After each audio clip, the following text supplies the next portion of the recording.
বন্ধুরা, আজকের এই কথাটির মাধ্যমে আমরা জানব যে কখন একজন নারী কুকুরের যোনিতে জন্মায়। দ্বাপর যুগে একদিন ভগবান শ্রীকৃষ্ণ এবং অর্জুন একটি উপবনে ভ্রমণ করছিলেন। তখন অর্জুন ভগবান শ্রীকৃষ্ণকে জিজ্ঞাসা করলেন, হে মধুসূদন, আমার মনে একটি কৌতূহল জেগেছে, যার সমাধান আমি আপনার কাছে চাই। আমি শুনেছি যে এমন কিছু ঘোর পাপকর্ম আছে যার কারণে একজন নারী কুকুরের জন্ম পায়। মাধব, আমি আপনার কাছে জানতে চাই যে সেই কারণটি কি যার জন্য একজন নারী কুকুরের জন্ম লাভ করে। তখন ভগবান শ্রীকৃষ্ণ বললেন, হে পার্থ, আমি তোমাকে একটি গল্পের মাধ্যমে বলবো যে কোন কাজের কারণে কোনো নারী কুকুরের জন্ম পায়। এরপর ভগবান শ্রীকৃষ্ণ বললেন, হে পার্থ, অনেক পুরনো এক সময়ের কথা, এক ব্রাহ্মণ ছিলেন যার নাম ছিল মাধব। মাধব খুবই ধার্মিক ছিলেন এবং পূজা পাঠে তার খুব আগ্রহ ছিল। তিনি প্রতিদিন গঙ্গা স্নান করতে যেতেন। একদিন গঙ্গা স্নানের পর মাধব যখন তীরে এলেন, তিনি গঙ্গার তীরে একটি মাদি কুকুরকে বসে থাকতে দেখলেন। সেই কুকুরটি মাধবকে বলল, হে ব্রাহ্মণ দেবতা, আমি এক অধম যোনির প্রাণী। আমার পূর্বজন্মের কিছু কুকর্মের কারণে আমি এই কুকুরের শরীর পেয়েছি। আমাকে এই শরীরে অনেক কষ্ট সহ্য করতে হচ্ছে। যদি আপনি আমাকে আপনার একদিনের পুণ্য অর্পণ করেন এবং আমার ওপর গঙ্গাজল ছিটিয়ে দেন, তবে আমার উদ্ধার হয়ে যাবে। আমি চিরকালের জন্য এই নিন্দনীয় এবং ঘৃণিত শরীর থেকে মুক্তি পাব। আমার ওপর এই উপকারটুকু করুন। কুকুরটিকে মানুষের মতো কথা বলতে দেখে মাধব অবাক হয়ে গেলেন। তিনি জিজ্ঞাসা করলেন, আমি কি জানতে পারি তুমি এই নিন্দনীয় শরীরে কিভাবে এলে? বিধাতা তোমাকে কোন পাপের কারণে কুকুর বানিয়ে পাঠিয়েছেন? তুমি এমন কি পাপ করেছিলে যে তুমি কুকুরের শরীর পেলে? তখন সেই কুকুরটি তার জীবনের পুরো কাহিনী শোনাতে লাগল। সে জানাল যে নারী কখন এবং কিভাবে কুকুরের যোনি পায়। মাধব বললেন, হ্যাঁ, আমাকে এটা অবশ্যই বলো যে নারীরা কুকুরের শরীরে কখন আসে। কুকুরটি মাধবকে একটি গল্প শোনাতে শুরু করল। সে বলল, কোনো এক নগরে এক বৃদ্ধা মা তার 3 ছেলের সাথে থাকতেন। বৃদ্ধা মায়ের 3 ছেলেরই বিয়ে হয়ে গিয়েছিল এবং তাদের বৌমারা ঘরে এসে গিয়েছিল। বৃদ্ধা মা খুব ধার্মিক প্রকৃতির ছিলেন। তার বেশিরভাগ সময় পূজাপাঠ, ভজন কীর্তন এবং সৎসঙ্গে কাটত। তিনি সাধু সন্তদের উপদেশ শুনতেন এবং প্রতিদিন গঙ্গা স্নানে যেতেন। বিশেষ করে কার্তিক মাসে তিনি ব্রত ও উপবাস রাখতেন। বৃদ্ধা মায়ের অধিকাংশ সময় ভগবান বিষ্ণু এবং মাতা লক্ষ্মীর পূজা অর্চনায় কাটত। তিনি রোজ দই, মিছরি এবং তুলসী পাতার ভোগ লাগাতেন এবং তারপর প্রসাদ পুরো মহল্লায় বিতরণ করে দিতেন। গ্রামবাসীরা তাকে পূজারণ আম্মা বলে ডাকত। বৃদ্ধা আম্মার একটি নিয়ম ছিল যে তিনি কার্তিক মাসে প্রতিদিন গঙ্গা স্নান করতে যেতেন এবং ভগবানকে নানা ধরনের ভোগ নিবেদন করতেন। কখনো কোনো সাধু মহাত্মার দেখা পেলে তাদের নিজের ঘরে ডেকে আনতেন এবং তাদের কাছ থেকে উপদেশ গ্রহণ করতেন। কখনো ঘরে যজ্ঞ হতো, কখনো কীর্তন, আবার কখনো প্রসাদ বিতরণের কাজ চলত। বৃদ্ধা আম্মার এই আচরণে তার 3 পুত্রবধূ এবং ছেলেরা খুব রেগে থাকত। তারা তার পূজা অর্চনার উপহাস করত এবং যে প্রসাদ তিনি দিতেন তা খেতেও অস্বীকার করত। তারা বলত, এতে তুলসী পাতা আছে, আমরা এটা খেতে পারবো না। এই বুড়ি সব লোক দেখানো কাজ করে। এসব শুনে মাধবী খুব দুঃখ পেতেন, কিন্তু তিনি চুপচাপ নিজের পূজা করতে থাকতেন এবং কাউকে কিছু বলতেন না। বৃদ্ধা আম্মার স্বামী অনেক আগেই এই পৃথিবী ছেড়ে চলে গিয়েছিলেন, তাই তিনি একাই ছিলেন। তার ছেলেরাও নিজেদের স্ত্রীদের কথা শুনে তার থেকে দূরে থাকত। তাই এখন বৃদ্ধা আম্মা পূজা পাঠেই নিজের মন লাগাতে শুরু করেছিলেন। কিন্তু তার 3 পুত্রবধূর এই সব কিছু খুব খারাপ লাগত। তারা ভাবত যে তাদের শাশুড়ি যখন তখন পূজা পাঠে লেগে থাকে আর অনর্থক খরচ করতে থাকে। কখনো পণ্ডিতদের, কখনো সাধু সন্তদের ডাকে, দান ধ্যান করে আর অকারণে কাজে ব্যস্ত থাকে। তারা মনে মনে ভাবত, যদি এ মরে যায় তবে কতই না ভালো হবে। যত টাকা এ পূজা পাঠের নামে ওড়ায় তা আমরা আমাদের শখ আহ্লাদে লাগাতে পারি। আমাদের স্বামীরা কাজ করে ক্লান্ত, আর এই কখনো কোনো সাধুকে ঘরে ডেকে আনে, কখনো তাকে দান দেয়, আবার কখনো সুস্বাদু খাবার বানিয়ে তাকে খাওয়ায়। বৃদ্ধা আম্মার এই কাজগুলোর জন্য 3 পুত্রবধূ সবসময় তার ওপর রেগে থাকত। তিনি তার 3 ছেলেকে খুব আদর যত্নে বড় করেছিলেন, কিন্তু তার 3 ছেলেই অকর্মণ্য বের হলো। তারা তাদের মায়ের দিকে একদমই নজর দিত না, সবসময় নিজেদের স্ত্রীদের কথা মতো চলত এবং তাদেরই মতো নিজের মায়ের সাথে খারাপ আচরণ করত। বৃদ্ধা আম্মার 3 ছেলে তার থেকে মুখ ফিরিয়ে নিয়েছিল। তিনি দিন-রাত নিজের সন্তানদের জন্য চোখের জল ফেলতেন আর ভগবানের কাছে প্রার্থনা করতেন ভগবান, আমি কখনো কারো অমঙ্গল চাইনি, তবুও আমার সাথে কেন খারাপ হচ্ছে? আমার সন্তানরা আমার থেকে আলাদা কেন? তারা পূজা পাঠকে এত ঘৃণা কেন করে? হে পরমাত্মা, আমার সন্তানদের সঠিক পথ দেখাও। তারা না তোমার পূজা করে, আর না তাদের স্ত্রীরা। উল্টে আমাকে দেখে হাসে এবং আমার ভক্তিকে ভণ্ডামি মনে করে। তাদের তুমি সদ্বুদ্ধি দাও। বৃদ্ধা আম্মা কখনো ভগবানের পূজা অর্চনা বন্ধ করেননি, না দান দক্ষিণা দেওয়া ছেড়েছেন, আর না গঙ্গা স্নান করা। তিনি পূর্ণ নিষ্ঠার সাথে তার নিয়ম পালন করতেন। কিন্তু তার 3 পুত্রবধূ খুবই দুষ্ট প্রকৃতির ছিল। তারা ঠিক করল যে এখন আর তারা এই বৃদ্ধা আম্মাকে নিজেদের সাথে রাখবে না এবং ভাগ বাটোয়ারা করে আলাদা হয়ে যাবে। তাদের মনে ছিল যে আলাদা হওয়ার অনেক সুবিধা হবে। তারা নিজেদের ইচ্ছামতো ঘুরতে পারবে, শখ আহ্লাদ করতে পারবে, যেখানে খুশি যেতে পারবে এবং যতটা চায় ততটা খরচ করতে পারবে। সবচেয়ে বড় কথা হলো যে তাদের শাশুড়ির পূজা পাঠ এবং দান দক্ষিণার খরচ বন্ধ হয়ে যাবে। এই ভেবে 3 পুত্রবধূ নিজেদের স্বামীদের কান ভাঙাতে শুরু করল এবং তাদের ভাগ বাটোয়ারার জন্য উস্কাতে লাগল। ছোট বউ তার স্বামীকে বলল, দেখো, বড় ভাইয়ার বাচ্চারা এখন বড় হয়ে গেছে আর আমাদের বাচ্চারা এখনও ছোট। তাদের 4টে বাচ্চা আর আমাদের 2টো, তাই তাদের খরচ বেশি। যদি আমরা আলাদা হয়ে যাই তবে আমরা আমাদের বাচ্চাদের ভালোভাবে দেখাশোনা করতে পারব, আর তার ওপর শাশুড়ি মায়ের খরচও আমাদের ওপর অনেক বেশি। তিনি সবসময় পূজা পাঠে টাকা খরচ করতে থাকেন। যখন আমরা আলাদা হয়ে যাব তখন বুড়িও আর নিজের মনোমর্যাদা করতে পারবে না। ওদিকে কুকুরটি মাধবকে বলল, হে বিপ্রবর, এইভাবে ছোট বউ তার স্বামীকে বুঝিয়ে সুজিয়ে আলাদা হওয়ার জন্য রাজি করিয়ে ফেলল। অন্যদিকে মেজ বউও তার স্বামীকে বোঝাল যে, দেখো, অনেক হয়েছে, এবার ভাগ হওয়া উচিত। আমরা আমাদের ইচ্ছামতো থাকব। কি খরচ করতে হবে আর কি হবে না সেটা আমরা নিজেরাই ঠিক করব। শাশুড়ির বায়নাক্কা আর খরচ এখন আর সহ্য হয় না। আমাদের আলাদা থেকে নিজেদের বাচ্চাদের দেখাশোনা করতে হবে, তাদের লেখাপড়া করাতে হবে। এভাবে চললে আমরা কিছুই করতে পারব না। বন্ধুরা, বড় বউও তার স্বামীকে এই সব কথা বলে নিজের দলে নিয়ে নিল। সে বলল, দেখো গো, এখন আমাদের বাচ্চারা বড় হচ্ছে, কাল তাদের বিয়ে শাদী দিতে হবে। যদি আমরা এভাবেই উপার্জন করে তোমার ভাইদের আর তোমার মায়ের ওপর খরচ করতে থাকি, তবে আমরা আমাদের বাচ্চাদের জন্য কিছুই করতে পারবো না। তাই আমাদের যত তাড়াতাড়ি সম্ভব ভাগ বাটোয়ারা করে নেওয়া উচিত। 3 পুত্রবধূ নিজেদের স্বামীদের বুঝিয়ে তাদের মনে ভাগের কথা ঢুকিয়ে দিল। এবার 3 ভাই ভাগ বাটোয়ারার জন্য তৈরি হয়ে গেল। আর কি, গ্রামের পঞ্চায়েতকে ডাকা হলো এবং বাড়ির ভাগ করার কথা তাদের সামনে রাখা হলো। 3 পুত্রবধূও ভাগ নেওয়ার জন্য সেখানে উপস্থিত ছিল। গ্রামের পঞ্চায়েত বাড়ির সমস্ত জিনিসপত্র এবং ধনসম্পদ 4 ভাগে ভাগ করে আলাদা করে দিল। 3 ভাগ ছেলেদের দেওয়া হলো এবং 1 ভাগ বৃদ্ধা মাকে দেওয়া হলো। ছেলেদের তুলনায় বৃদ্ধা মা কিছুটা কম ধন পেলেন, কারণ বৃদ্ধা মা একা ছিলেন এবং ছেলেদের ওপর তাদের বড় পরিবার চালানোর ভারী বোঝা ছিল।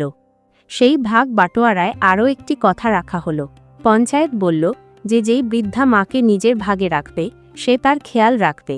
সে বৃদ্ধা মায়ের ধন সম্পদও ব্যবহার করতে পারবে, কিন্তু শর্ত হলো যে বৃদ্ধা মায়ের কোনো দুঃখ কষ্ট যেন না হয়।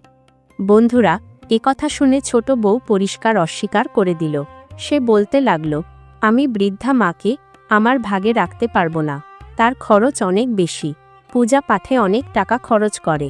সে প্রতি 3য় দিন কাউকে না কাউকে, কোনো সাধুকে ঘরে ডেকে আনে, কখনো যজ্ঞ করে, কখনো উপদেশ করায়, আর দানের নামে ঘরের সব টাকা বিলিয়ে দিতে থাকে। আমাদের নিজেদের বাচ্চাদের কথাও ভাবতে হবে। বন্ধুরা, এইভাবে মেজ বউও মানা করে দিল যে আমিও বুড়ি মাকে আমার ভাগে রাখতে পারবো না। সে আমাদের কখনো পছন্দ করে না, আর আমাদেরও তাকে দরকার নেই। বড় বউও একই জবাব দিল, আমিও বুড়ি মাকে আমার ভাগে রাখতে পারবো না। আমাদের বাচ্চাদের ভবিষ্যৎ দেখতে হবে, আর তাদের জন্য আমাদের ভাগ করতেই হবে। বন্ধুরা, যখন 3 পুত্রবধূ এবং ছেলেরা তাদের উদ্দেশ্য পরিষ্কার করে দিল এবং বুড়িকে নিজেদের সাথে রাখতে অস্বীকার করল, তখন বৃদ্ধা মা একা হয়ে গেলেন। পঞ্চায়েত তাদের সিদ্ধান্ত এবং ভাগ করে চলে গেল। যখন ভাগ হয়ে গেল তখন 3 পুত্রবধূ নিজেদের ভাগের জিনিসপত্র এবং ধন সম্পদ নিজেদের ঘরে নিয়ে গিয়ে রাখল এবং খুব আনন্দের সাথে থাকতে লাগল। 3 পুত্রবধূ এবং ছেলে এখন বৃদ্ধা মাকে দেখাও বন্ধ করে দিল। বৃদ্ধা মা ক্ষুধার্ত, তৃষ্ণার্ত নাকি অসুস্থ তাদের এসব নিয়ে কোনো মাথা ব্যথা ছিল না। তারা তিনজনই নিজেদের দুনিয়ায় মগ্ন ছিল। এদিকে বৃদ্ধা মায়ের ছেলেরা যখন তার খোঁজখবর নেওয়া বন্ধ করে দিল, তখন বৃদ্ধা মা পুরোপুরি একা হয়ে গেলেন। আর আপনারা তো জানেনই যে বার্ধক্য একা হলে আরও বেশি কষ্টদায়ক হয়ে ওঠে। তিনি একা বসে প্রার্থনা করতেন যে, ভগবান, এমন সন্তান কাউকে দিও না যারা বৃদ্ধ বয়সে আমাকে আলাদা থাকতে বাধ্য করে। বন্ধুরা, বৃদ্ধা মা তার ভাগে একটি কুঁড়েঘর পেয়েছিলেন এবং তিনি সেই কুঁড়েঘরেই থাকতে লাগলেন। কিন্তু বন্ধুরা, তিনি তার পূজা পাঠ ছাড়েননি। তিনি প্রতিদিন খুব সকালে উঠে গঙ্গা স্নান করতে যেতেন এবং ভগবান বিষ্ণু ও মাতা লক্ষ্মীর পূজা করতেন। আগের মতোই তিনি ভোগ রান্না করে প্রতিদিন ভগবানকে নিবেদন করতেন এবং তারপর পাড়া প্রতিবেশীর মধ্যে গিয়ে প্রসাদ বিলিয়ে দিতেন। কিন্তু এখন বৃদ্ধা মা খুব একা হয়ে গিয়েছিলেন। তার 3 ছেলে তার থেকে মুখ ফিরিয়ে নিয়েছিল। তার পুত্রবধূরা তাকে ঘর থেকে বের করে দিয়েছিল। তিনি প্রতিদিন ভগবানের কাছে প্রার্থনা করতেন, হে ভগবান, আমাকে এই দুঃখ থেকে মুক্তি দাও, আমার সন্তানদের মঙ্গল করো এবং তাদের সঠিক পথ দেখাও। বৃদ্ধা মায়ের কাছে যেটুকু আটা, ডাল, চাল ছিল তা দিয়েই তিনি দিন চালাতেন। তিনি ভাবতেন যে এখন আমাকে এভাবেই জীবন কাটাতে হবে। আমার সন্তানেরা আমাকে ছেড়ে দিয়েছে, কিন্তু আমি ভগবানের ভক্তি ছাড়ব না, তার ভক্তিতে কোনো কমতি হতে দেব না। বৃদ্ধা মা খুব আগ্রহের সাথে আগের মতোই ভগবানের পূজা অর্চনা করতেন। প্রতিদিন তুলসী পাতা দিয়ে ভগবানের পূজা করতেন এবং প্রতিবেশীদের প্রসাদ বিতরণ করতেন। একদিন বৃদ্ধা মা তার কুঁড়ে ঘরে বসে কাঁদছিলেন। বন্ধুরা, ভাবুন, যার 3টি ছেলে আছে এবং কেউ তাকে দেখতে পর্যন্ত আসে না, তার তো কান্না আসবেই। বৃদ্ধা মা তার কুঁড়ে ঘরে খুব দুঃখী হয়ে বসেছিলেন। তখনই এক যুবক এল এবং দরজায় কড়া নাড়ল। বৃদ্ধা মা দরজা খুললেন এবং দেখলেন যে এক 19-20 বছরের হৃষ্টপুষ্ট যুবক দ্বারে দাঁড়িয়ে আছে। সেই যুবকটি ছিল বড়ই অদ্ভুত। তার মুখে এক দিব্য এবং অলৌকিক তেজ ছিল। সে বলল, আম্মাজি, আপনি আমাকে চিনতে পারছেন না, কিন্তু আমি আপনাকে ভালো করে চিনি। আমি আপনার বাপের বাড়ি থেকে এসেছি। আমার নাম গোবিন্দ। আমার বাবা আমাকে আপনার সাহায্যের জন্য পাঠিয়েছেন। আমি শুনলাম যে আপনি একদম একা থাকছেন আর আপনাকে সাহায্য করার কেউ নেই, তাই আমি চলে এলাম। গোবিন্দের কথা শুনে বৃদ্ধা মা অবাক হয়ে জিজ্ঞাসা করলেন, বাবা, তুমি কি সত্যি আমার বাপের বাড়ি থেকে এসেছো? আমি তো সেখানে তোমাকে কখনো দেখিনি। গোবিন্দ হেসে বলল, মাজি, আপনি কিভাবে দেখবেন? যখন আপনি আসতেন তখন আমি অনেক ছোট ছিলাম। আমি আপনার ভাইয়ের নাতি। আমরা খবর পেলাম যে আপনার ছেলেরা আপনাকে বাড়ি থেকে বের করে দিয়েছে, সেই জন্যই আমার বাবা আমাকে আপনার সাহায্যের জন্য পাঠিয়েছেন। বন্ধুরা, এই কথা শুনেই বৃদ্ধা মায়ের চোখে জল চলে এল। তিনি গোবিন্দকে ভেতরে ডাকলেন এবং তাকে বসার জন্য বললেন। তিনি তাকে 1 গ্লাস জল এবং সামান্য গুড় খেতে দিলেন। গোবিন্দ জল পান করল এবং গুড় খেল। তারপর সে তার ঝুলি থেকে কিছু খাবার জিনিস, জামা কাপড় এবং ওষুধ বের করল এবং বলল, আম্মাজি, এই জিনিসগুলো আমি আপনার জন্য এনেছি। এখন আপনি আর কখনো অভুক্ত থাকবেন না। আমরা রোজ আপনার কাছে খাবার পৌঁছে দেব। গোবিন্দ নিজের হাতে বৃদ্ধা মাকে খাবার খাওয়াল। বৃদ্ধা মা তাকে অনেক আশীর্বাদ করলেন এবং বললেন, বাবা, তুমি আমার কষ্ট বুঝেছ, আমার একাকিত্ব দূর করেছ। আমি ভগবানের কাছে প্রার্থনা করব যেন তিনি তোমাকে অনেক উন্নতি দেন এবং তোমার জীবনে কখনো দুঃখ আসতে না দেন।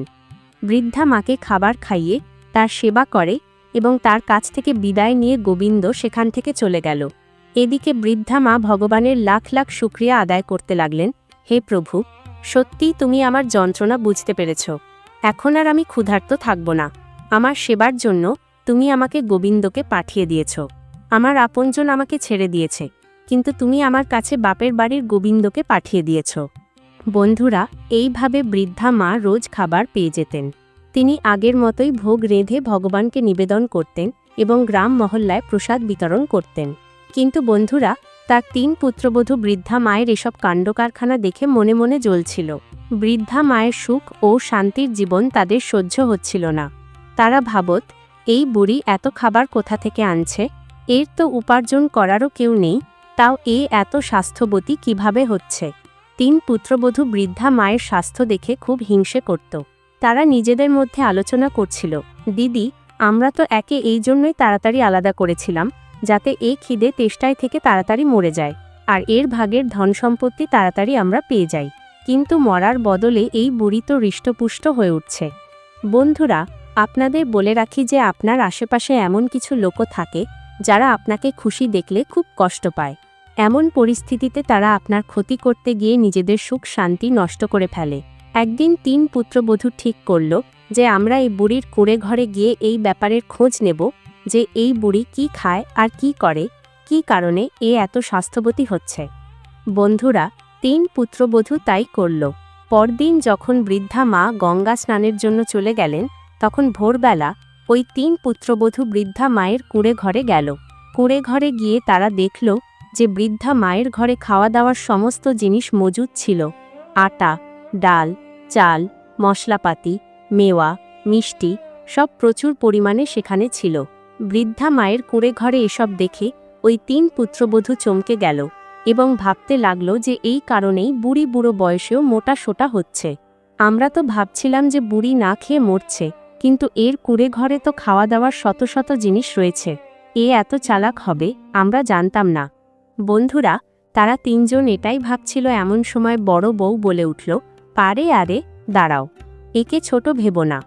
বুড়ি এই এত জিনিস নিশ্চয়ই আমার ঘর থেকে চুরি করেছে। আমরা সারাদিন কাজে ব্যস্ত থাকি আর এ আমাদের ঘর থেকে চুরি করে নিজের ঘর ভরতে থাকে। এবার একে শিক্ষা দিতেই হবে। মেজ বউ বলল, হ্যাঁ হ্যাঁ, একে মজা বোঝাতেই হবে। ছোট বউও সম্মতি জানাল, ঠিক বলেছ দিদি, তুমি আমাদের কিছু একটা করতে হবে। এইভাবে ওই 3 পুত্রবধূ বৃদ্ধা মায়ের ঘর থেকে সেই সব খাবার দাবার নিজেদের ঝুলিতে ভরে নিজেদের বাড়ির দিকে নিয়ে যেতে লাগল। তখনই তারা দেখল যে সেই সব খাবারে তুলসী পাতা মেশানো ছিল। 3 পুত্রবধূ একদম রেগে গিয়ে তুলসী পাতাগুলো বের করল এবং সেগুলোকে নর্দমায় ফেলে দিল।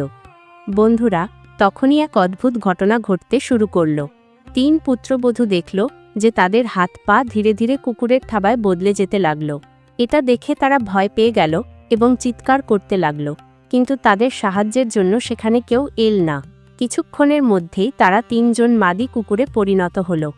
বন্ধুরা, এটা দেখে পুরো গ্রামে হইচই পড়ে গেল। তাদের বাচ্চা এবং স্বামীরা যখন তাদের দেখল, তখন তারাও খুব অবাক হয়ে গেল। বাচ্চারা চিৎকার করতে লাগল, বাবা দেখো মায়ের কি হলো। 3 পুত্রবধূর স্বামীরা বুঝতে পারছিল না যে এটা কিভাবে হলো। তারা চেষ্টা করল এই কুকুরগুলোকে বাড়ি থেকে বের করে দিতে বা ঘরে রাখতে, কিন্তু তারা বাড়ি ছাড়তে রাজি ছিল না। তারা নিজেদের ভাষায় কিছু বলার চেষ্টা করছিল, কিন্তু কেউ তাদের কথা বুঝতে পারছিল না। তাদের বাচ্চারা কাঁদছিল এবং স্বামীদেরও কান্না পাচ্ছিল। তারা নিজেদের বাচ্চাদের সামলাতে সামলাতে বলল, বাচ্চারা, এখন আর কিছু করা যাবে না। আমাদের এখন দাদিমার আসার অপেক্ষা করতে হবে, হয়তো তিনিই কিছু বলতে পারবেন।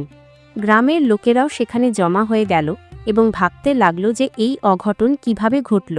বৃদ্ধা মায়ের 3 পুত্রবধূ মাদি কুকুর কিভাবে হয়ে গেল, কেউ কিছু বুঝতে পারছিল না। বৃদ্ধা মা তো সেই সময় গঙ্গা স্নান করতে গিয়েছিলেন। সবাই বৃদ্ধা মায়ের ফিরে আসার অপেক্ষা করছিল। বৃদ্ধা মা একদম নিশ্চিন্ত ছিলেন, কারণ তার তো এখন না খাওয়া দাওয়ার চিন্তা ছিল, না কোনো কাজের।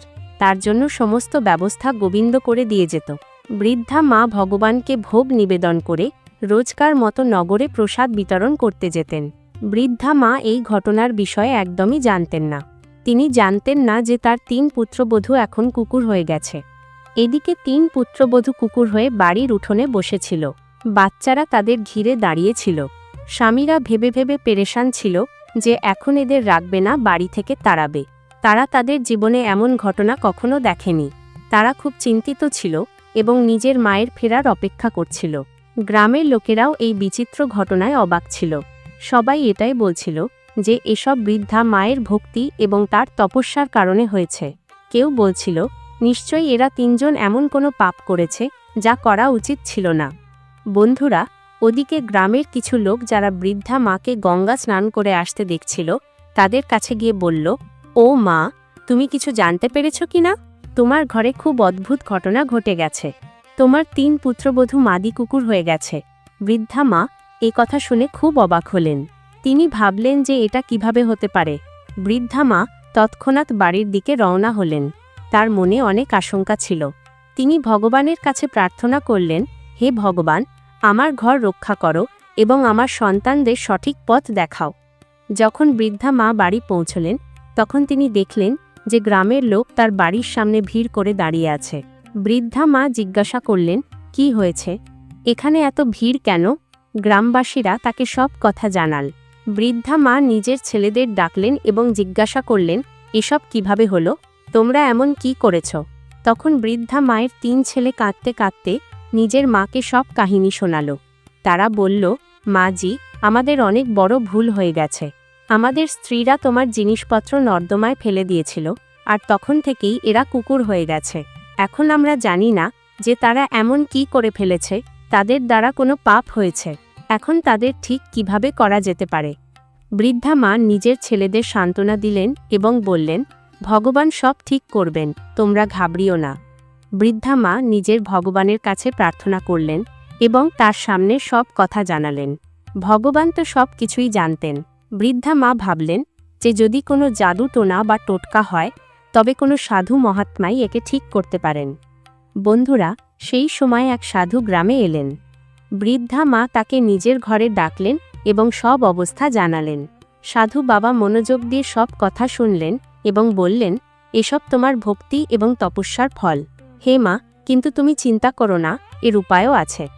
বৃদ্ধা মা জিজ্ঞাসা করলেন, বাবা, দয়া করে আমাকে উপায় বলুন, আমি নিজের সন্তানদের এই অবস্থায় দেখতে পারি না। সাধু বাবা বললেন, তোমাকে কার্তিক মাসে বিশেষ পূজা করতে হবে এবং তোমার স্নানের জল দিয়ে তোমার পুত্রবধূদের স্নান করাতে হবে, আর ব্রাহ্মণদের ভোজন করিয়ে তাদের উচ্ছিষ্ট ভোজন তোমার 3 পুত্রবধূকে খাওয়াতে হবে। এতে তারা আবার নিজেদের আসল রূপে ফিরে আসবে। বৃদ্ধা মা সাধু বাবাকে ধন্যবাদ জানালেন এবং নিজের ছেলেদের এই উপায়ের কথা বললেন। ছেলেরা বলল, মা, আমরা তোমার সব কথা মানব, আমরা এই উপায় নিশ্চয়ই করব।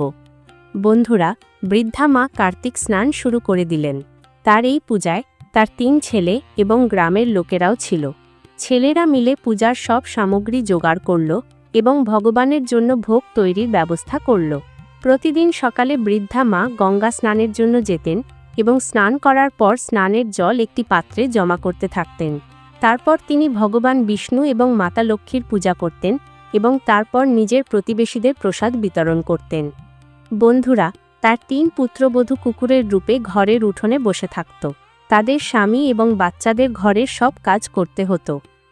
বাচ্চাদের তাদের মায়েদের কথা খুব মনে পড়ত এবং তারা প্রায়ই কাঁদতে কাঁদতে তাদের ঠাকুমাকে বলত, ঠাকুমা, আমাদের মা কবে ঠিক হবে? আমাদের মাকে ফেরত চাই। বৃদ্ধা মা নিজের নাতি নাতনিদের সান্ত্বনা দিতেন এবং বলতেন, বাছা, ভগবান সব ঠিক করে দেবেন। তোমরা ধৈর্য ধরো এবং ভগবানের কাছে প্রার্থনা করো যেন তোমাদের মা তাড়াতাড়ি ঠিক হয়ে যায়। বন্ধুরা, বাচ্চাদের শান্ত করার জন্য বৃদ্ধা মা তাদের গল্প শোনাতেন এবং তাদের সাথে সময় কাটাতেন। বৃদ্ধা মা পূজার জন্য 5 জন ব্রাহ্মণকে ডাকলেন। ছেলেরাও নিজের তরফ থেকে 5 জন করে ব্রাহ্মণকে ডাকল। এইভাবে মোট 21 জন ব্রাহ্মণকে ডাকা হলো। ব্রাহ্মণদের জন্য বিশেষ ভোগ তৈরি করা হলো। ভোরবেলা সব ব্রাহ্মণদের নিমন্ত্রণ করা হলো এবং তাদের বিশেষ খাবার তৈরি করে খাওয়ানো হলো। ব্রাহ্মণ ভোজনের পর বৃদ্ধা মা তাদের পা ছুলেন, তাদের দক্ষিণা দিলেন এবং ভগবানের কাছে প্রার্থনা করলেন, হে ভগবান, আমার পুত্রবধূদের আপনি তাড়াতাড়ি ঠিক করে দিন, তারা যেন আবার তাদের আগের রূপে ফিরে আসে। বৃদ্ধা মা নিজের কার্তিক স্নানের ফল নিজের পুত্রবধূদের দিয়ে দিলেন। ব্রাহ্মণেরা তৃপ্ত হয়ে ভোজন করলেন এবং বৃদ্ধা মাকে আশীর্বাদ দিলেন। তারা বললেন, মা, তোমার পূজা এবং তপস্যা সফল হবে। ভগবান তোমার প্রার্থনা অবশ্যই শুনবেন। এইভাবে আশীর্বাদ দিয়ে ব্রাহ্মণরা চলে গেলেন। এদিকে বৃদ্ধা মা 3 পুত্রবধূকে ডাকলেন। এখন তো 3 মাদি কুকুর ভগবানের ভোগের উচ্ছিষ্ট খাবার বড়ই প্রেমের সাথে খেতে লাগল। বৃদ্ধা মা তাদের উপর গঙ্গাজল ছিটালেন এবং তাদের স্নানের জল দিয়ে স্নান করালেন।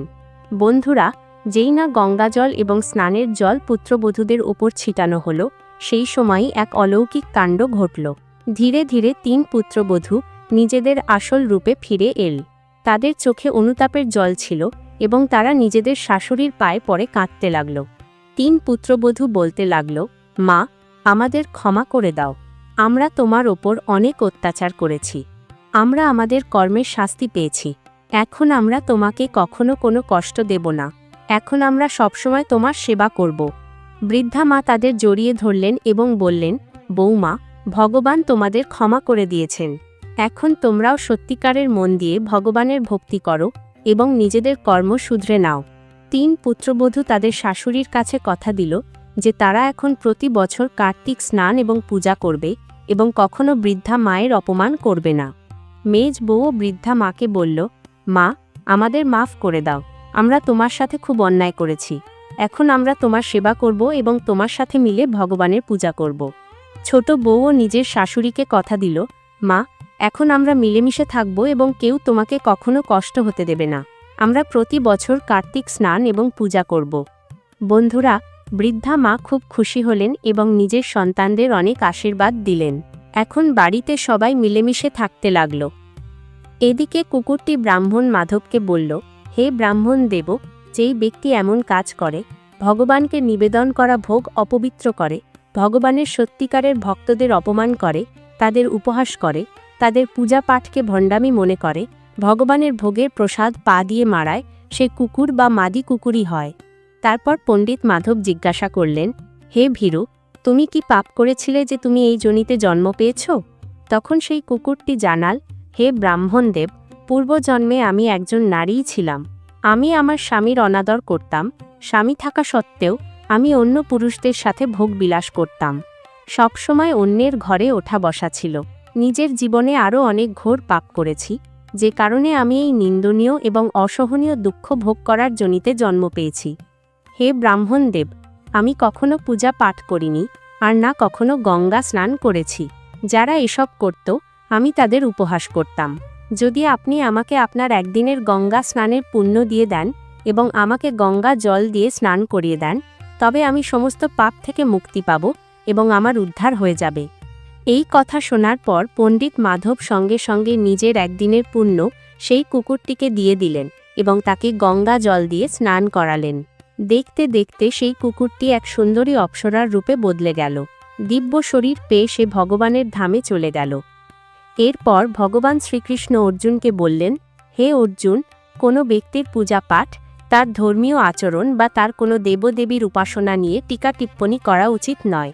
কারোর শ্রদ্ধার অপমান করলে নিজের কর্ম দূষিত হয়।